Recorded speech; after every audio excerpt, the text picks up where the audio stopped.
que diz aí o 10º parágrafo, irmãos, do capítulo 26, tratando sobre eclesiologia? Vamos falar um pouco sobre o trabalho do pastor.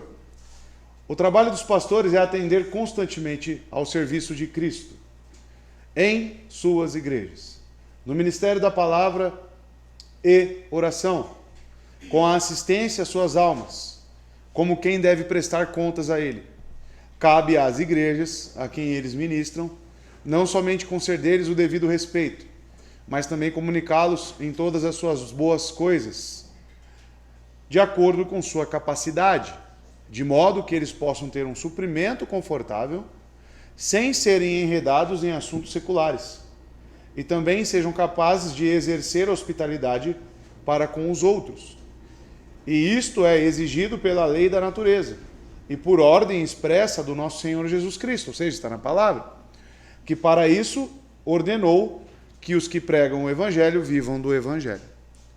Então temos aqui ordenanças, desde das responsabilidades e deveres dos pastores, no que eles devem trabalhar, no que eles devem empregar ali os seus esforços, e de contrapartida nós temos também a responsabilidade dos membros para com os pastores aqui, neste parágrafo, tá?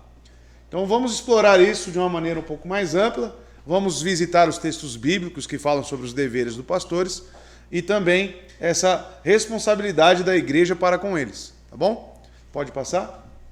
Deveres pastorais.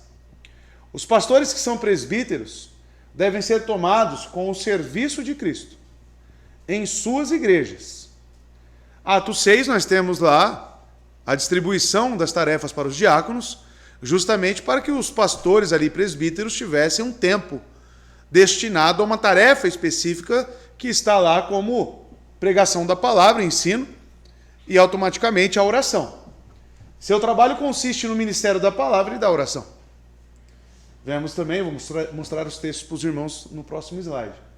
Sendo cuidadosos com suas almas. Então, o dever de um pastor é cuidar de almas.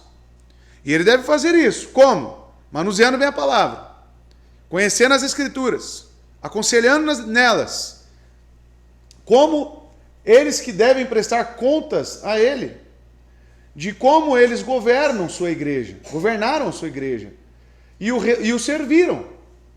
Portanto, cabe à igreja, a quem eles ministram, não apenas dar-lhes o devido respeito pelo trabalho que devem fazer, mas devem prover e comunicar-lhes todas as coisas boas, como veremos no texto mais à frente. Assim como o trabalho sobre eles é árduo e requer muito tempo, assim a sua provisão deve vir da igreja onde eles servem, para que eles não se envolvam com assuntos seculares, mas possam ter um suprimento confortável pelo qual possam viver e exercer hospitalidade. Esse suprimento ele tem que ser de tal forma que supra as necessidades básicas do pastor e também de forma que ele tenha condições de receber as pessoas em sua casa. Visitar e receber pessoas ali para aconselhar também, para com os outros. Isso é exigido pela lei da natureza, ou seja, que eles devem ser pagos por seu trabalho. A lei da natureza é essa. Se o sol nasce para o pastor também, ele trabalha durante o dia, mesmo que seja nas Escrituras, com os textos, e fica até meio cansado às vistas disso. Então ele trabalha, então ele é digno de um salário. Ele é digno de uma retribuição, por lei natural. Ele precisa. Então, mas também se baseia na ordem expressa do nosso Senhor Jesus Cristo. Ou seja, temos ordenanças bíblicas para que isso aconteça. Que disse que o trabalhador merece o seu trabalho. Lucas 10, 7, 1 Timóteo 5, 18. Tá, então veremos esses textos. Isso aqui é apenas um apanhado geral, mais detalhado do texto da confissão, né? Mas vamos ver ponto a ponto. Pode passar? Alguns textos que falam sobre os deveres pastorais, né? Atos 6, após eles distribuírem as tarefas dos diáconos, e eles falam sobre eles, e nós, né, os presbíteros, pastores, e nós dedicaremos a oração e o ministério da palavra, tá? Aqui envolve o quê? Estudo. Aqui envolve o quê? Preparação de sermão, envolve aconselhamento, Ministério da palavra é isso, irmãos. Tá? 1 Pedro 5,2. Pastoreiem. Pastorear é cuidar. Pastorear é prover alimento. Pastorear é mostrar o caminho. Como um pastor literalmente faz com as suas ovelhas. Mas pastoreiem quem? O rebanho de Deus, que está aos seus cuidados. A atribuição desses homens pecadores é justamente cuidar das almas amadas que Cristo comprou naquela cruz. Será que é grande a responsabilidade? Será que é algo que, se eu fizer de forma errada, eu serei cobrado? Ai de mim! Todos aqueles ais lá de Mateus 25 é para pastores falsos. Falsos pastores, falsos mestres. Pense num homem que quer ser pastor e não foi chamado para isso. E de certa forma tem ali alguma ovelha de Cristo. E ele começa por força, por ganância, por egoísmo, a pastorear. Sabe aonde está se metendo? Não tem nem noção. Nada mais, nada menos do que o motivo de que levou Cristo para aquela cruz. As almas. Ser pastor é cuidar dessas almas compradas pelo sangue dele. É uma grande responsabilidade. Olhem por ele. Por quem? Pelo rebanho de Deus. Não por obrigação, mas de livre vontade, como Deus quer. Não façam isso por ganância, mas com o desejo de servir. Pastorear as ovelhas deve ser um sentimento de servo. Deve ser motivado por um sentimento de amor, de se doar, de entregar a sua vida pelo bem delas. Mesmo que você não tenha lucro com isso nenhum. Mesmo que você possa até mesmo colocar dinheiro do seu bolso, se for necessário. Mas para servir as pessoas. Um pastor verdadeiro, ele não busca benefícios. Pelo contrário, ele só recebe ônus, materialmente falando. E responsabilidades cada vez maiores. Então, é o que Pedro diz, não façam isso por ganância. Olhem por este rebanho com livre vontade, não por obrigação, mas com o desejo de servir, porque Cristo nos serviu. Logo eu também sirvo naquilo que ele me chamou para fazer. Atos 20, 28, cuidem. Cuidar é a mesma coisa que pastorear, tá? De vocês mesmos e de todo o rebanho sobre o qual Paulo escreve aos presbíteros de Éfeso, tá? Cuidem de vocês mesmos e de todo o rebanho sobre o qual o Espírito Santo os colocou como bispo, para pastorearem, olha lá, a igreja de Deus, que ele comprou com o seu próprio sangue. Esse é um dos versos mais pesados, talvez, assim, no que tange a responsabilidade. E Paulo, ele toca no cerne da questão. Se ele está oferecendo uma exortação que seja para os presbíteros, ele tem que trazer o peso disso. Quem que vocês estão cuidando?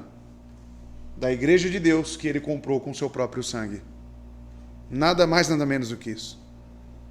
Será que é grande a coisa? É a maior coisa, o maior bem que possuímos aqui nessa terra.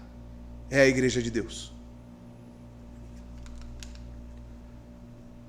O que significa então cuidar ministrando a palavra? Esse ministério da palavra, dando um pouco mais de detalhes para os irmãos. O trabalho do pastor / presbítero é um e o mesmo. Servir. Veja, o sentimento é de servir. Como é que surgirá novos líderes no nosso meio? Bons servos. Pessoas responsáveis. Pessoas que se doam. Pessoas que estão sempre constantes na obra do Senhor. Não é aquele mais ou menos. É um camarada que tem o desejo de servir. Tá? Esse é o primeiro critério. Pastorear é servir. Vir aqui à frente e pregar um sermão ou outro é muito fácil, digamos. Mas servir é para poucos. É para poucos. Servir e governar a igreja local de Deus com a palavra de Deus. Ele não governa conforme os seus ditos. Ele não governa conforme a sua querência. Ele governa conforme a palavra de Deus institui. 2 Timóteo 4,2, veremos. Eles devem cuidar do rebanho de Deus, que o próprio Deus confiou em suas mãos. Já vimos textos.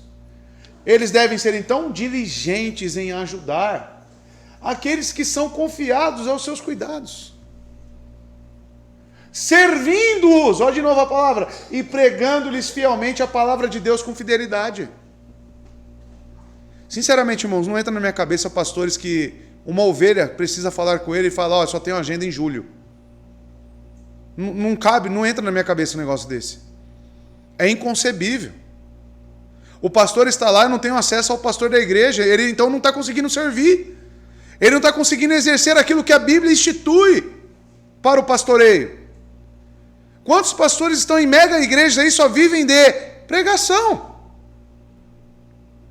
Só chega para a hora da pregação e depois você não vê mais o camarada. Tem pastores aí que tem segurança.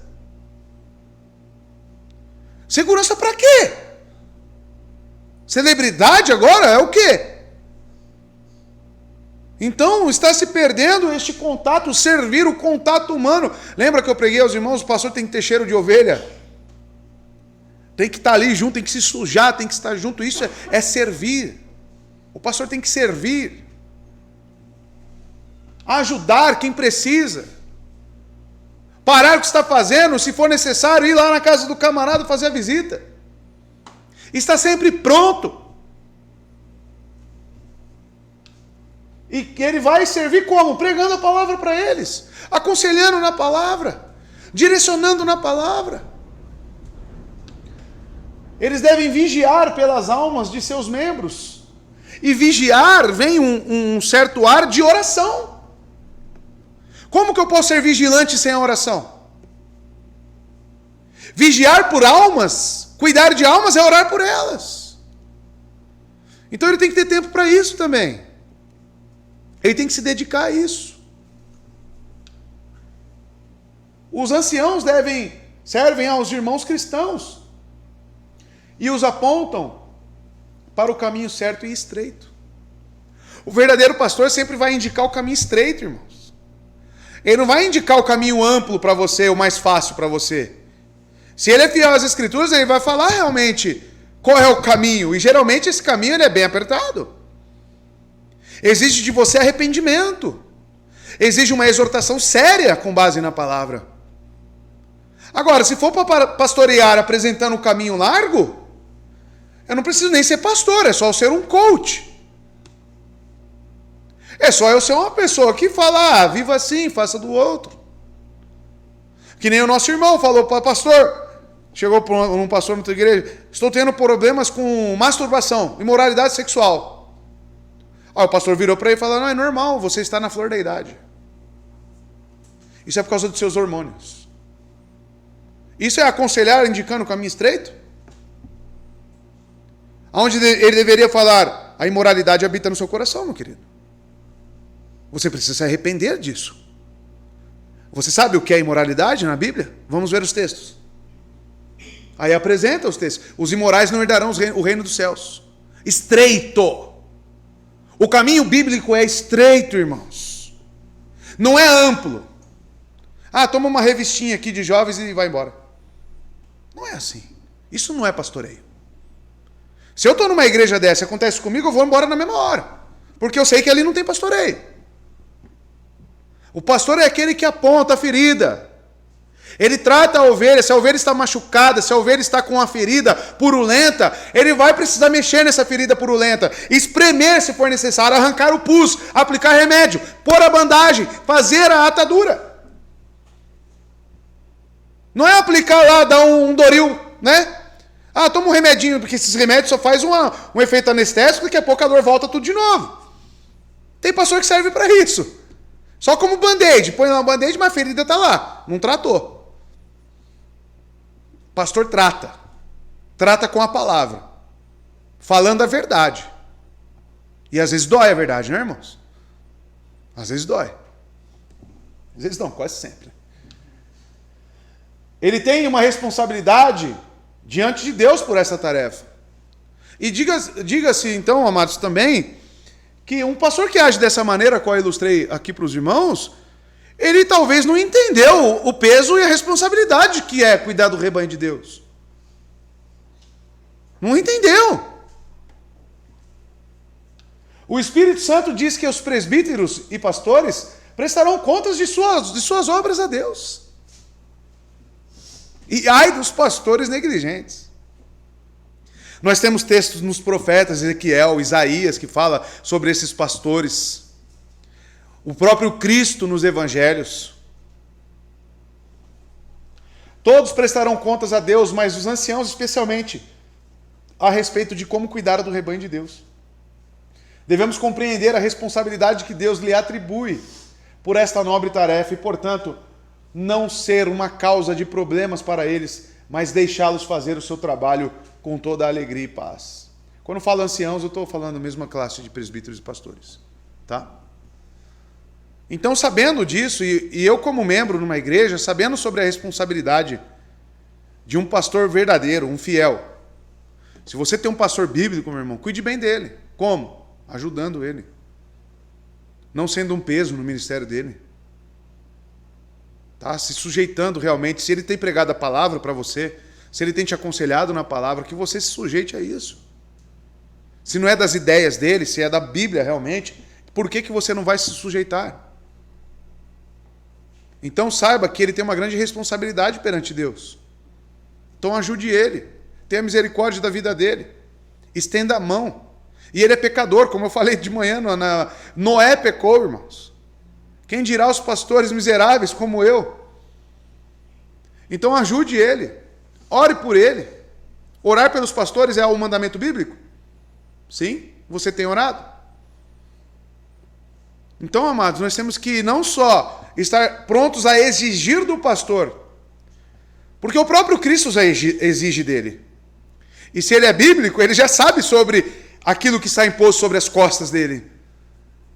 Então você que não está neste ministério, ajude o seu pastor. Orando, principalmente orando. Essa é a maior ajuda que um pastor pode receber, a oração de seus membros, das ovelhas. Tá? Para que ele faça lá toda a obra com alegria, com paz. Somos chamados a honrá-los, a submeter-nos a eles. Os bíblicos, os fiéis. Somos chamados até mesmo a imitar o exemplo dos nossos líderes e tê-los em alta estima. Hebreus 13:7 nós vimos isso. Se ele é um homem bíblico, se ele tem vivido na dependência do Senhor, buscando ao Senhor diligentemente, opa, é isso aí, esse é o caminho. Esse é o caminho. Então eu vou nesse caminho também. E nós vamos buscar a Cristo juntos neste caminho. E eu vou ajudar o meu pastor. Então você percebe que a igreja ela não é feita só do pastor. Ela é feita do todo. O pastor sozinho não faz nada. Ele precisa do rebanho para cuidar. E logo esse rebanho também cuida dele. Porque ele também é ovelha, digamos. Ele também é ovelha. Ele também é membro da igreja. Só que ele tem uma atribuição um pouco diferente. Um chamamento diferente. Tá? Então esse é o cuidado do ministro da palavra. Ele cuida ministrando a palavra. Tá? E logo isso se torna o governo da igreja. Governo pela palavra. O pastor presbítero fica responsável pelo ministério da palavra no contexto de seu tratamento sobre o governo da igreja. Porque a igreja recebe ordens do cabeça. A igreja precisa ser governada conforme as Escrituras. Até mesmo assuntos que votamos em assembleia, o que vai direcionar esta votação da assembleia é o pensamento unânime que a Bíblia nos dá e nos une. Como votamos agora na última assembleia sobre o evangelismo e a plantação de igrejas lá em Cerro e Coração de Jesus. Ou seja, a igreja precisa entender que isso é um chamamento bíblico para a igreja, é uma missão da igreja. E devemos executar isso. Então, quem nos deu embasamento para votar da ida pastoral para lá? A Bíblia. Porque essa é a missão, eu entendi que essa é a missão da igreja. Então eu tenho que desempenhar recursos, esforços, para que novas igrejas, novas almas cheguem a Cristo. Se fosse no Japão, tinha que ir lá. no Japão, fazer esse trabalho. Tá? Então é isso que nós entendemos. O governo da igreja, as direções da igreja fluem da onde? Também do ministério da palavra. O seu maior ofício contínuo tem como requisito singular a capacidade de ensinar. Por isso que um pastor, um presbítero, ele tem que manusear bem a palavra. Numa igreja que eu servi, irmãos, o pastor falou, eu não leio mais a Bíblia. Falou isso.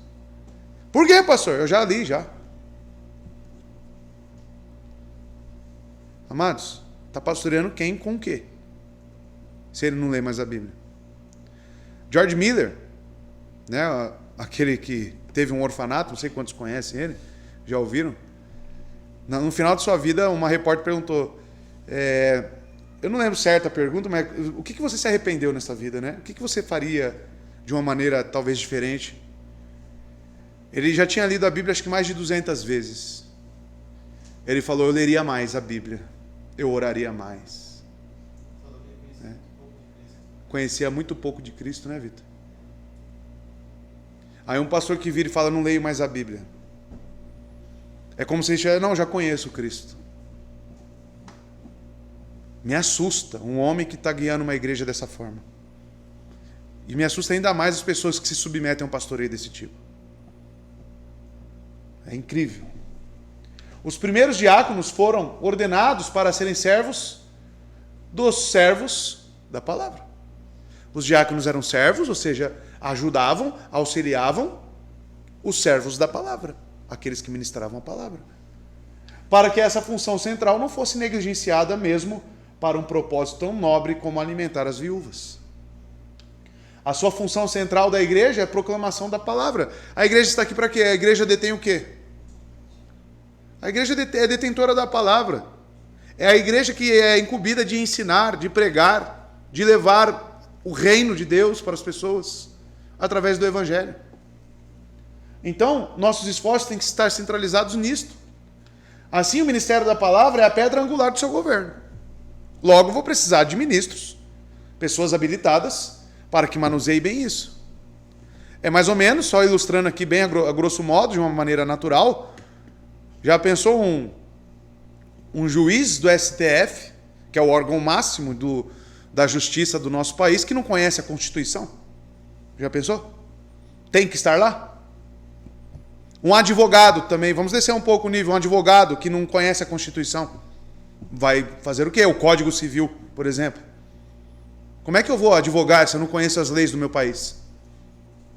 Por isso que passa lá, né? Quantos anos? 5 anos. 5 anos lá. Decorando lei, né? Lendo, estudando, interpretando, achando os erros, possíveis desvios. Para quê? Para que esteja apto para exercer. Agora, o pastor que não manuseia bem a palavra, vai pastorear o quê? Tem que ler. Tem que estudar. Estava lá em casa, lá chegou os livros lá, né, Gessé? 3 lá de história da igreja. Tem que gastar dinheiro com isso. Né? Por quê? Pretendo trazer um estudo da história da igreja desde o 1º século e vim falando das heresias, falando da teologia que foi construída, para que nós entendamos. Eu vou precisar do quê? Eu vou precisar de material. Eu vou precisar de instrumento, de trabalho para isso. É assim que o pastor vive. E por isso que ele precisa de recurso também. Tá? Então, amados, pense nisso. A igreja precisa ser governada pela palavra. Logo, precisa de bons ministros para que esse governo seja eficaz. Tá? Texto, 2 Timóteo 4, 2, 5. Instruções de Paulo ao jovem pastor Timóteo. Veja, pregue a palavra. Pregue a palavra, ele diz a Timóteo. Esteja preparado em tempo e em fora de tempo. A qualquer momento. Repreenda. Olha lá as funções pastorais. Repreenda. Corrija. Exorte com toda a paciência. E doutrina. A exortação, então, tem que ser com doutrina. Ó, vou te exortar porque eu acho que você está errado. Aonde que eu estou errado, pastor? Não sei. Já pensou? Já aconteceu com algum irmão? Um camarada veio querer exortar e não sabia o embasamento bíblico para aquilo? Ele precisa apontar, Timóteo está sendo exortado a apontar na exortação para a doutrina, corrigir com doutrina, exortar com doutrina e paciência. Você, porém, seja sóbrio. O pastor tem que ser sóbrio. Em tudo, suporte os sofrimentos. Não desanime, Timóteo. Suporte, seja sóbrio, permaneça, seja constante. Faça a obra de um evangelista. Cumpra plenamente o seu ministério. Ser pastor é ser cascudo, aguentar os sofrimentos, no dito, né, popular, ter as costas largas. Não pode ser um camarada emocionado, não pode ser um camarada inconstante, não pode ser um camarada que seja fraco na fé, neófito na fé. O pastor ele tem que estar preparado. Porque, amados, o que eu digo aos irmãos é: o que nós recebemos de pedrada? Uma moça lá de Minas Gerais, o marido veio e falou, mandou mensagem: eu nunca vi o marido na minha vida. Aonde que está escrito na Bíblia sobre deserção? Aí eu falei, está aqui os estudos. Eu apresento todo o embasamento bíblico. Já mandei o restante para definir o casamento. Porque para você entender divórcio, você tem que entender a definição de casamento. Mandei todos os estudos. Antes de ver os estudos, falou, você já viu no dicionário, olha o que falaram, já viu no dicionário o que significa deserção? Eu falei, meu querido, qualquer pastor que se preze sério, quando ele vai montar um estudo, tratando da Bíblia, ele faz uma exegese. Ele procura o significado, não na língua que está aqui apresentada para nós no português, mas no original. Ele vê classificação gramatical. Ele analisa contexto. Isso é o básico. E sim, depois de tudo isso, até mesmo o dicionário da nossa língua. Então não são ideias que surgem. Mas por que eu estou dizendo isso para os irmãos? Porque vem ataques de todos os lados. Eu já fui ameaçado de morte por marido, sabia? De mulheres que veio à conversão. Eu já fui ameaçado. Porque as esposas começam a se posicionar em casa. Porque começam a conhecer a palavra. Começam a entender as suas obrigações cristãs para com o seu Senhor. Só que quem é o culpado? Quem está ensinando ela isso. Quem está falando que ela tem que fazer o que ela não tem que fazer. Então o pastor era uma figura odiada, e glórias a Deus por isso. Estranho seria se ele fosse bem quisto por todo mundo, que isso aí é característica do falso profeta. Que bajula, que apresenta só o caminho largo. Então, amados, olha as exortações que Paulo oferece para Timóteo. Pregue a palavra, em tempo e fora de tempo. Repreenda, corrija, exorte com toda a paciência. Eu sempre falo para os meninos, pastor não pode ter problema com exortação. Ele tem que ter essa coragem de chegar e falar, você está errado nisso. Você está errado nisso ou naquilo outro. Né? E alguns pastores até, o GC falando no seminário, alguns pastores tiveram esse problema, com a exortação. E tiveram que corrigir. Outro texto. 1 Timóteo 3,2. É necessário, pois, que o bispo seja irrepreensível, dentro das qualificações. Marido de uma só mulher, sóbrio, de novo, sobriedade, prudente, respeitável, hospitaleiro e apto para... Vem dentro do que Paulo falou aqui. 1 Timóteo 5,17. Os presbíteros que lideram bem a igreja são dignos de dupla honra. Especialmente quem? Aqueles cujo trabalho é a pregação e o ensino. Por quê? Como eu disse aos irmãos, isso é o governo da igreja. Isso é o governo da igreja, a palavra. Então eu preciso de pessoas aptas para isso. Tá bom? Então logo, agora, outra coisa que a nossa confissão informa é que eles devem ser pagos. O trabalhador é digno do seu salário. Tá? Eles devem. Isso é uma ordenança bíblica, isso é instituição bíblica. Nós temos que entender isso. Eles também devem ser pagos por seu trabalho, como uma lei comum da natureza e como algo igualmente sancionado pela lei de Deus, como Paulo mostra. Mostrarei os textos. Pois como viveriam de outra forma? Além disso, eles devem ser fazedores do bem, conhecidos por serem bons para os outros, mesmo os não cristãos. Eles devem ser conhecidos por serem aqueles que são consumidos pelo evangelho e evangelismo. Tá? Então o pastor, de certa forma, ele se preocupa tanto com almas, que ele tem uma visão extra à igreja.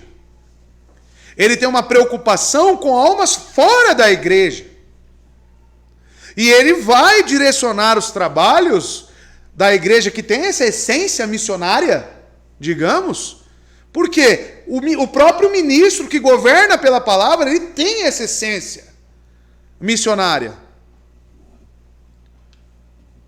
Uma qualificação de anciãos inclui que ele deve ser bem pensado por pessoas de fora, né? Ou seja, ele deve ter um bom testemunho.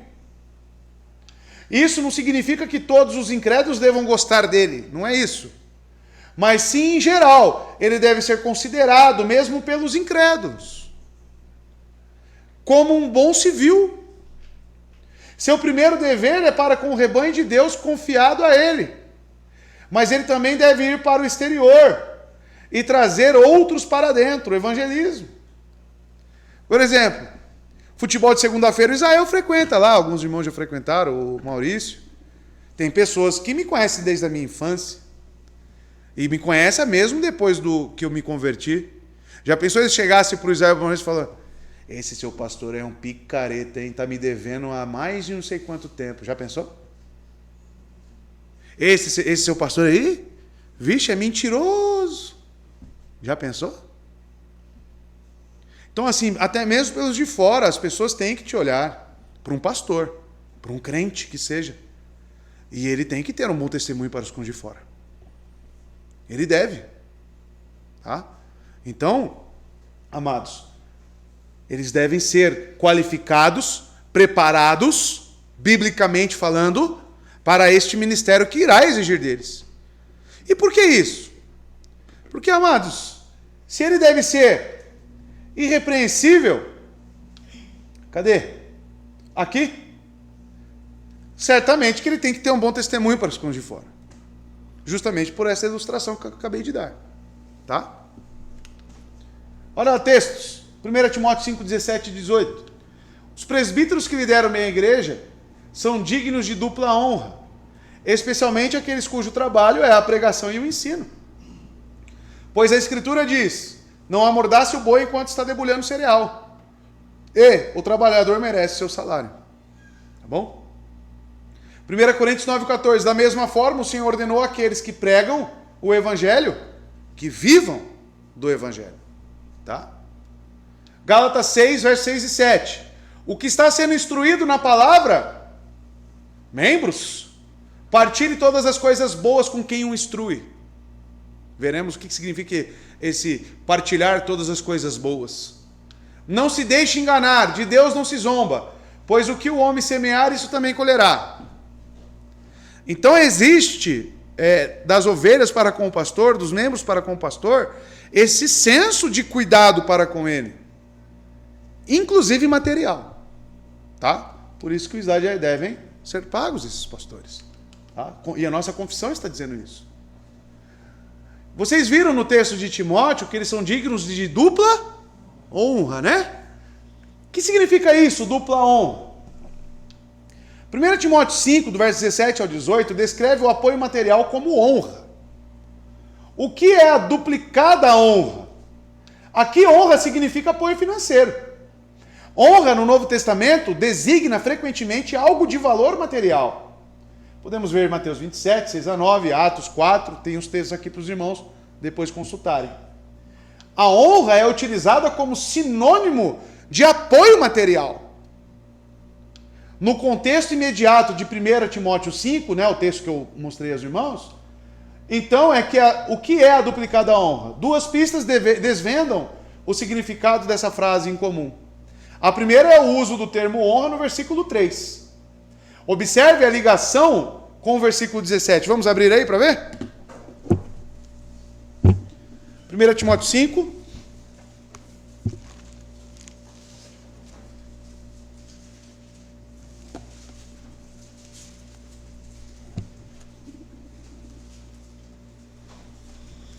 Quem lê aí para mim? O verso 3. Já estou aqui nela. Lê aí, Gessé. Trate adequadamente as viúvas que são realmente necessitadas. O versículo 3. Sua versão tá trate. Na King James já tá honra.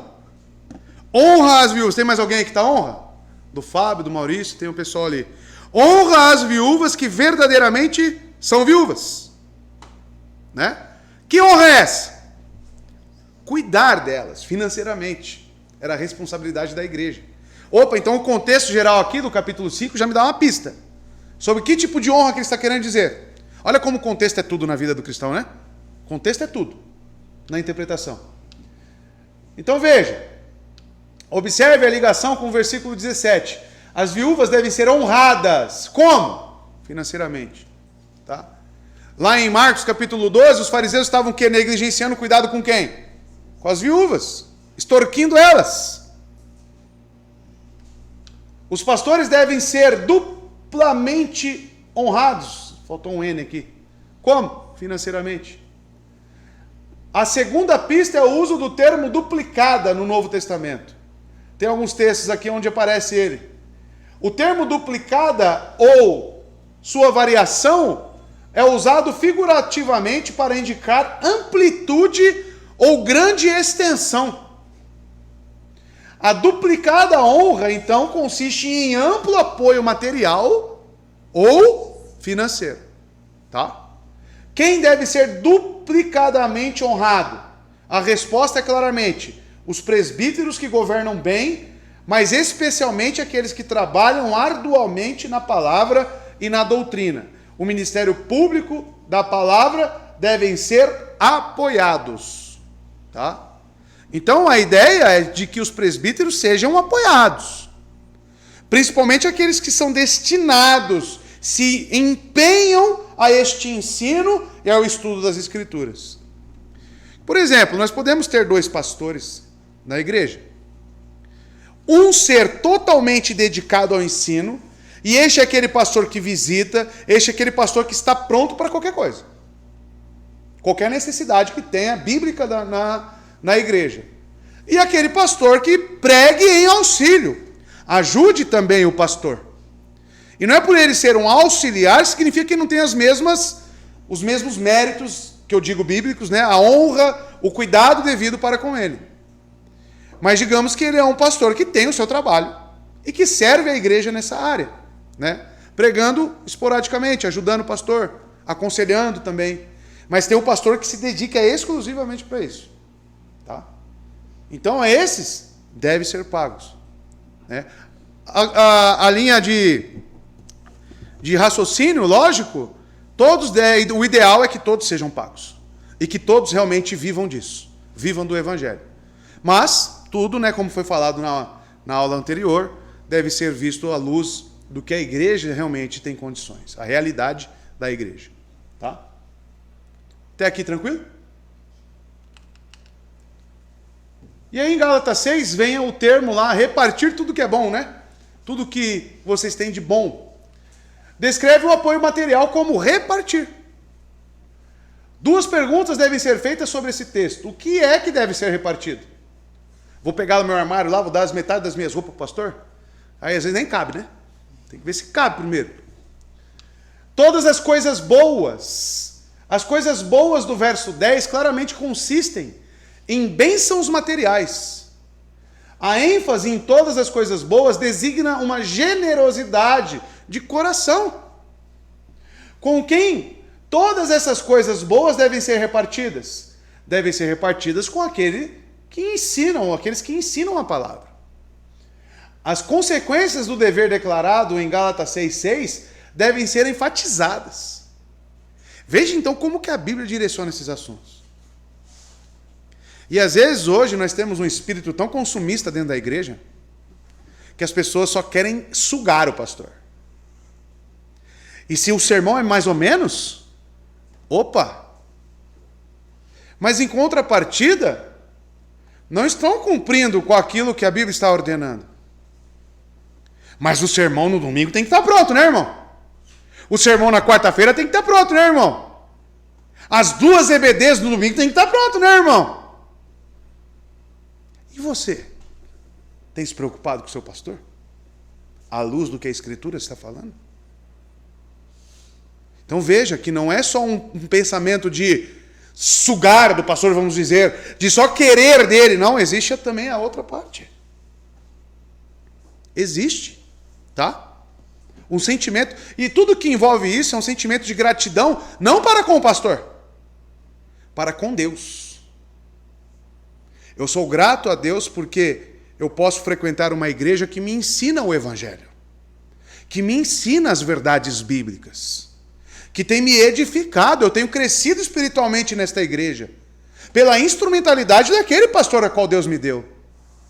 Então eu sou grato a Deus. E como que eu externalizo a minha gratidão? Com atitudes. E Gálatas 6 fala em repartir. Repartir, irmãos. Então veja, aqueles que valorizam grandemente o trabalho do servo de Deus serão abençoados com um trabalho altamente valioso. 1 Coríntios 9,14 descreve o apoio material como um meio de vida, ou um sustento. Novamente, precisamos fazer 2 perguntas para compreender o seu significado. Quem deve ter um sustento? Resposta: aquele que prega, proclama solenemente o Evangelho. O que ele deve ter? Um meio de vida, ou sustento. Isso se refere a um suprimento de bens deste mundo. Tá? Então, amados, temos que ter essa preocupação. Eu tenho que suprir todas essas questões para o pastor da igreja. Tá bom? Conclusão. Em suma, os pastores se dedicam às almas, ovelhas de Cristo, tanto orando por elas, apontando o caminho estreito sempre, ensinando e pregando com fidelidade a palavra. Esse é o governo da igreja pela palavra. Algumas conclusões importantes podem ser extraídas desses dados bíblicos. Esses pastores e presbíteros da igreja local devem ser apoiados materialmente, e a Bíblia não restringe de forma avarenta o apoio apenas a algumas classes raras de mestres ou missionários itinerantes. Sua linguagem é ampla. A segunda conclusão é que o foco e o apoio material deve ser direcionado aos presbíteros que se destacam no ministério público da palavra. E é engraçado, só fazendo uma pausa aqui, que às vezes a igreja vai lá, está mais disposta a trazer o Hernandes Dias Lopes para pregar na igreja, pagar passagem, pagar hotel, pagar lá uma oferta para o camarada pregar, mas não tem coragem de fazer isso com o pastor que está ali constantemente pregando. Eu tenho lido algumas coisas, eu tenho ficado um pouco cético contra esses eventos, essas conferências, meus irmãos. Eu tenho criado uma certa antipatia, justamente por causa da desvalorização que as pessoas têm dos pastores locais, que sangram. Hernandes Dias Lopes não está sabendo do seu problema das pessoas que estão lá. O pastor itinerante que vem numa conferência, prega lá e vai embora, pode abençoar? Pode, com certeza. Mas geralmente envolve rios de dinheiro. Já viu quanto que é uma conferência?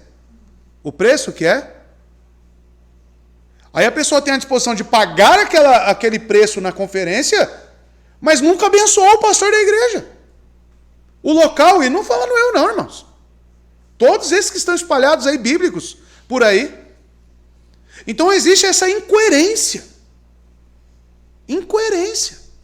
Não estou falando que é proibido você ir numa conferência bíblica, mas que a sua vida seja coerente. Porque o Paul Washer, o Joel Bick, todos esses pastores têm as suas igrejas. E você tem a sua. Então, antes de abençoar os de fora, abençoa os de dentro.